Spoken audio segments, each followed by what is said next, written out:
Good afternoon, students. Welcome to Pole Science class. Today we are going to discuss the keywords of chapter 6, Judiciary. So, let us start our discussion regarding the keywords because you know very well keywords play very dominant role to understand the chapter. If you have enough knowledge about the keywords, then you can easily understand.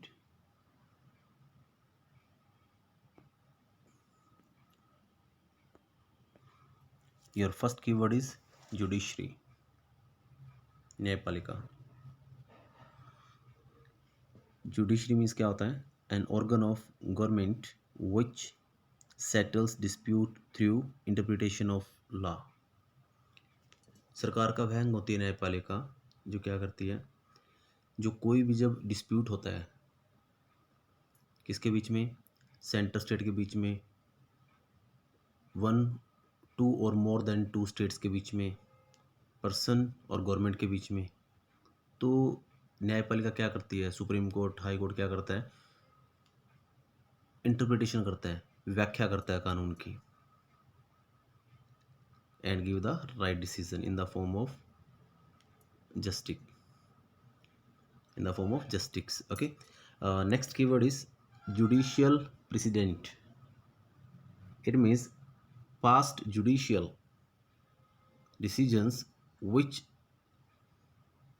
service as guide for the future.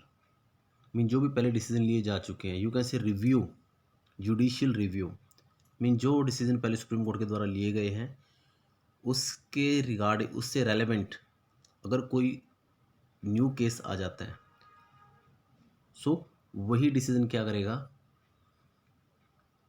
उस cases में as a guide काम करता है. In other word you can say if any person file A case against any one in high court and supreme court has given it's decision in any case and this case is relevant to that case, so in this situation the decision given by Supreme Court will work as a guide to that case of High Court.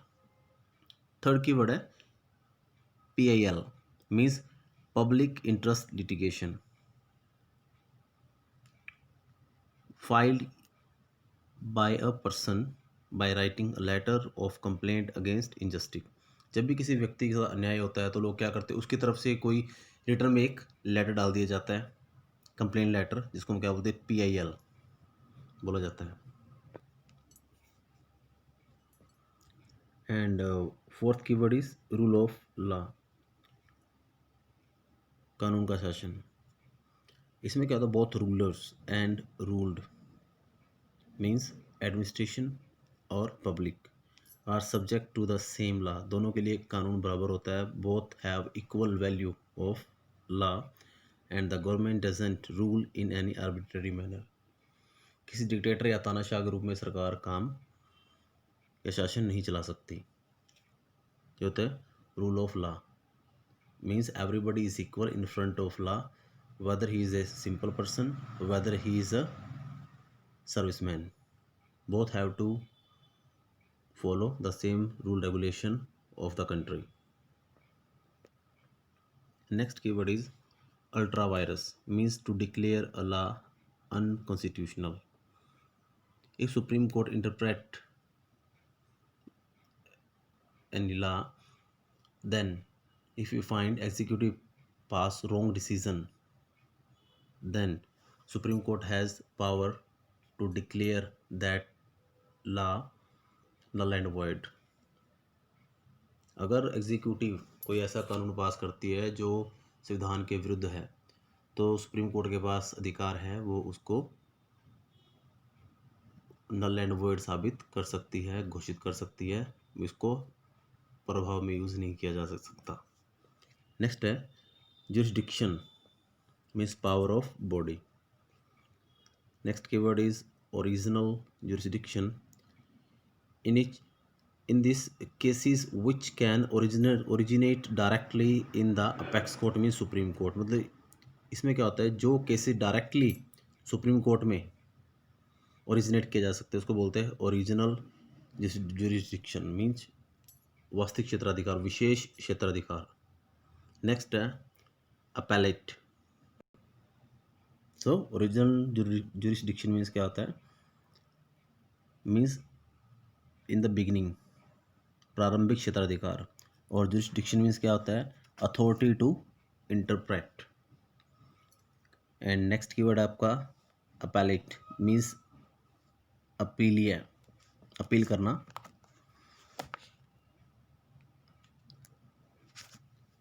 In this case, in this jurisdiction, cases which come as appeals from lower or subordinate courts। इसमें क्या होता है, appeal के अपीलीय क्षेत्राधिकार में क्या होता है, जो केसेस होते हैं वो लोअर केस कोर्ट से आते हैं, चाहे वो सबऑर्डिनेट कोर्ट से आए, चाहे वो हाई कोर्ट से आए, चाहे डिस्ट्रिक्ट कोर्ट से आए। ऐसे लोअर केस कोर्ट से वो केसेस अपेक्स कोर्ट तक जाते हैं। सपोज अगर कोई केस मान लो कोई लोअर कोर्ट में चल रहा है, डिस्ट्रिक्ट कोर्ट में, वहाँ पे उसको न्याय नहीं मिला, वो सेटिस्फाई नहीं है, फिर उसने वो केस फाइल कर दिया हाई कोर्ट में, वहाँ पे उस सेटिस्फाई नहीं है, उसे वो फील करता है कैंडिडेट की मुझे जस्टिस नहीं मिला, तो वो फिर सुप्रीम कोर्ट में भी जा सकता है। नेक्स्ट है judicial review. It means power of supreme court and high court to interpret the constitution and check that a law made by legislature or executive is not ultra virus। Judicial review means क्या होता है, पुनर्व्याख्या करना, न्यायिक पुनर्व्याख्या। इसका मतलब क्या होता है, सुप्रीम कोर्ट और हाई कोर्ट के पास पावर है कि वो ये चेक कर सकते हैं कि विधायपालिका और कार्यपालिका के द्वारा बनाया गया कोई भी कानून संविधान के अगेंस्ट नहीं होना चाहिए। अगर वो अगेंस्ट है तो उसको यूजलेस डिक्लेयर कर दिया जाता है, नल एंड वॉइड डिक्लेयर कर दिया जाता है, तो उसको बोलते हैं न्यायिक पुनर्व्याख्या करना। नेक्स्ट है judicial activism. It means interference of judiciary in work of public welfare. Active interference, जब जुडिशरी एक इंटरफेरेंस करती है किसके लिए, पब्लिक के वेलफेयर के लिए, उसको बोलते हैं जुडिशियल एक्टिविज्म। नेक्स्ट है ओरिजिनल जुरिस्डिक्शन मीन्स प्रारंभिक क्षेत्राधिकार। Original jurisdiction covers all those cases which can originate directly in the supreme court. ये उन केसेस को कवर करती है जो सीधे ही सुप्रीम कोर्ट में पेश किए जाते हैं, फाइल किए जाते हैं। Next keyword is advisory jurisdiction. In this jurisdiction, Supreme Court advises President on matters involving question of public importance। अगर राष्ट्रपति को ऐसा लगता है कि कोई ऐसा इशू है जिसमें पब्लिक इम्पोर्टेंस का क्वेश्चन है, तो वो इसके रिगार्डिंग सुप्रीम कोर्ट से एडवाइस ले सकता है। नेक्स्ट है रिट्स मीन्स कानूनी रोक। Supreme court can issue writs. Supreme court ऐसी कानूनी रोक जारी कर सकता है where to prevent the fundamental rights of the profile. जहाँ पर भी किसी के मौलिक अधिकार को छीना जा रहा हो, वहाँ पे सुप्रीम कोर्ट रिट्स को लागू कर सकता है, जारी कर सकता है, कानूनी रोक लगा सकता है। Next keyword is special petition. Supreme court even grant special level to any appeal from any judgement matters passes by any court in the territory of India.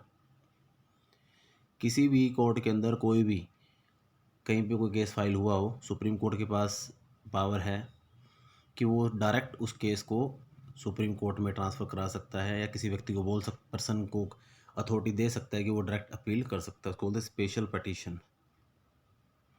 Next tenure. Tenure means क्या था, fixed time period of service. जैसे हमारे supreme court जजेस का है, एक time period fix किया गया था, एक एज फिक्स की गई है 65 ईयर्स, कि 65 ईयर्स की एज तक सुप्रीम कोर्ट का जो जज है वो अपनी सेवाएं दे सकता है। So dear students, today we have discussed some important keywords of this chapter. So I request you to listen it twice and thrice to understand these keywords, because without keywords we can't understand different topics of single chapter. So you know very well what is the importance of keywords. So now listen it twice and thrice and enjoy these keywords. Till then, thanks and have a nice day.